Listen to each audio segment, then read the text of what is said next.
அப்பா இது மாயாவோட பெட்டி. மாயாவோடதா? ஏய், அவ பெட்டியை நீ எதுக்கிட்ட எடுத்துட்டு வந்த? இந்த பெட்டி படிக்கையெல்லாம் எடுத்துட்டு அவளை வீட்டை விட்டு வெளியே போக சொல்லுங்க.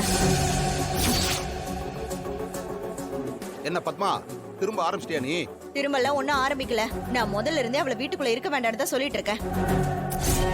அதான் அண்ணனே இவள பொண்ணு இல்லைன்னு சொல்லிட்டாருல்ல, அப்புறம் எதுக்கு இவ இந்த வீட்டுல இருக்கா? ஏய், பெட்டி எடுத்துட்டு பேசாம நடை கட்டு.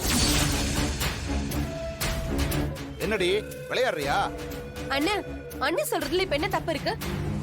இவள மாமாவே அவரோட பொண்ணு இல்லைன்னு சொல்லிட்டாரு. 6 மாசத்துல அதுவும் சட்டப்படி நடந்துரும். அதுக்கப்புறம் இவளுக்கு இங்க என்ன வேலை? இவ என்ன அடிச்ச அன்னைக்கே வெளியே அனுப்பியிருக்கணும். தோ இவன் தான் என்னென்னமோ சொல்லி இவளை வீட்டுல இருக்க வச்சுட்டா. இதுக்கு மேல ஒரு நிமிஷம் கூட நீ இந்த வீட்டுல இருக்க கூடாது. வெளியே போடி.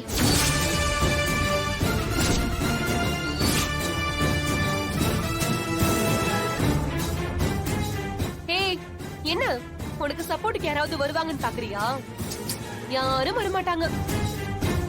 உனக்காக வாதாட ஜானகி அக்காவும் இப்ப வீட்டுல இல்ல. அதனால ஒழுங்கா வெளியே கிளம்பிடு போ. என்னடி இன்னும் நின்னுட்டு இருக்க? இனிமே உனக்கும் இந்த வீட்டுக்கும் எந்த சம்பந்தமும் இல்ல. வெளியே போடி. ஏய் பத்மா, ஏன் இப்படி குத்திக்கிட்டு போய் திரியுற? மறுபடியும் ஏன் போகணும்? நீங்க பேசாம இருக்கீங்களா? மா ஏமா அப்படி பண்ணிட்டு இருக்கீங்க? மாயா எதுக்குமா வெளியே போகணும்? ஏய், என்ன அடிச்ச இவ இனிமே இந்த வீட்டுல இருக்க கூடாதுடா. இவளாலதான் இந்த வீட்டுல எல்லா பிரச்சனையும் வந்துட்டு இருக்கு.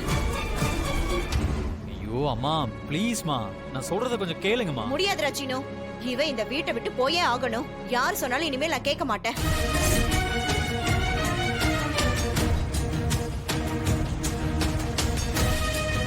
அப்ப மாயா வீட்டை விட்டு போய் தான் ஆகணும்ல?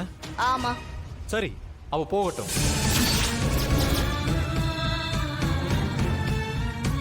டேய் சீனு, என்னடா சொல்ற நீ? இல்லப்பா, அம்மாக்கு தான் மாயா இங்க இருக்கிறது பிடிக்கல. அப்புறம் எதுக்கு அவ இங்க இருக்கணும்? அவ இங்க இருக்க வேண்டாம், அவ போட்டும். ஏய், எதுக்கு இங்கே நிக்கிற? அதான் சீனுவே சொல்லிட்டான்ல, கிளம்பு கிளம்பு போ.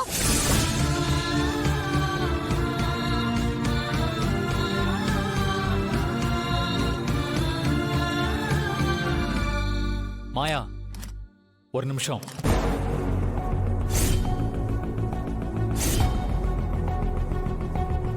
இதோ வரேன், இருங்க.